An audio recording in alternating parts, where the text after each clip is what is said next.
Kenapa lo? Ngomong apa dulu?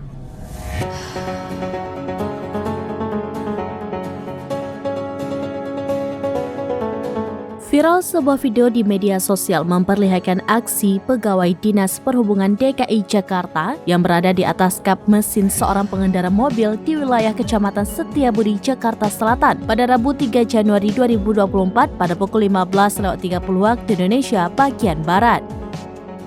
Sosok dari pegawai Dishub yang berada di atas kap mesin itu pun sontak menjadi sorotan. Dikutip dari Tribun Sumsel, pegawai Dinas Perhubungan itu bernama Yan Iskandar Syah. Ia merupakan anggota suku Dinas Perhubungan Jakarta Selatan atau Sudinhub Jaksel. Sementara pengemudi mobil ini bernama Andika Randa. Penyebab Yan naik ke kap mesin mobil lantaran nyaris ditabrak oleh pengemudi mobil itu. Adapun insiden itu bermula saat Dishub melakukan monitoring dan pengawasan parkir liar di wilayah Kecamatan Setiabudi, Jakarta Selatan. Sementara pengemudi mobil tersebut justru bolak-balik di lokasi 4 kali sambil mengacungkan jari tengah kepada petugas. Kemudian petugas pun memberhentikan kendaraan tersebut dan meminta penjelasan maksud dari mengacungkan jari tengah.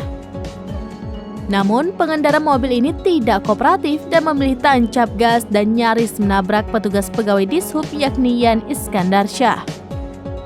Selama perjalanan, Avanza tadi diduga menabrak pengendara motor namun tidak berhenti. Mobil pelaku pun akhirnya berhenti di Jalan Menteng dan pengemudi diamankan ke Polsek Setiabudi. Kini kasus tersebut berakhir damai dengan sang pengemudi yang meminta maaf.